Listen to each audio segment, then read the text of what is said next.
Hello guys, চলে আসলাম আরেকটা video নিয়ে। আর প্রথমেই বলি সবাইকে শুভ সকাল আর শুভ মহালয়া। চলো আমার ভিডিওটা শুরু করা যাক। তো প্রথমেই দেখো আমি আমার বোন সবাই মিলে কিন্তু পেরে গেছিলাম মহালয়া ঘোরার জন্য। আর সত্যি বলতে আমি কিন্তু সারা রাত ঘুমাইনি মহালয়া দেখার জন্য, উঠেই ছিলাম। তো উঠে আমরা চলে গেছি ঘুরতে। কিন্তু প্রচুর দোকান আসছিল, দেখো টেডি বিয়ার, বেলুন, মানে অনেক ধরনের বেলুন। আর বছরে একবারই মহালয়া আসে, তাই ওটা আবার না ঘুরি সেটা আর কোনোদিনও হয়। কিন্তু আমি আগে বছর ঘুরতে পারিনি, কেন কি আমার ঘুম ভাঙেনি। এবছর আমার ঘুমে লাগেনি। তো যাই হোক, এদিকে দেখো, এদিকে কিন্তু খুবই সুন্দর সুন্দর পুতুলগুলো আসছিল।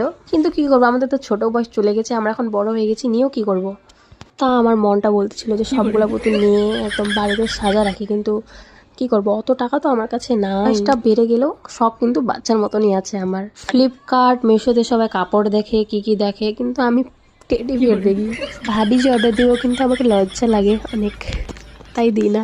তো গাইস, এখন বাজে 6টা। তো এখন আমি, আমার বোন আর এই যে আমার দিদা, আমরা যাচ্ছি এখন কৃষক বাজার, মানে এখন মাছের বাজার হয়তো। তো আমরা হ্যাঁ সবাই যায় বাইকে ঘুরতে, আমরা যাচ্ছি মাছ নিতে। ঘুরে আসে এমনি বসেছিলাম, তো দিদা বললো চল মাছ বাজার যাই আসি। তো আমিও কোনোদিনও যাইনি, তো ভাবলাম যে যাওয়াই যাক। এখানে মাছের বাজার হয়, এই যে কৃষক বাজার। তারপরে ওখানে গিয়ে ভিতরে দেখলাম যে প্রথমে সবজি দোকান কয়টা ছিল, তারপরে কিন্তু মাছই মাছ, ছোট থেকে বড়, মানে কি মাছ লাগবে আপনাকে, মানে অনেক ধরনের মাছ দেখলাম। তো অতগুলো ভিডিও উঠাতে পারিনি, কেন কি এত ভিড় ছিল। যত উঠাই পারছি অতটাই শেয়ার করলাম। অনেক বড় বড় মাছ ছিল, ওগুলো মাছের কিন্তু নাম জানা নাই আমার। তো যাই, ভিডিওটা আজকে এখানে শেষ করলাম। ভিডিওটা ভালো লাগলে অবশ্যই একটা লাইক করে দিও। তো দেখা হবে কোনো নেক্সট ব্লগে। টাটা।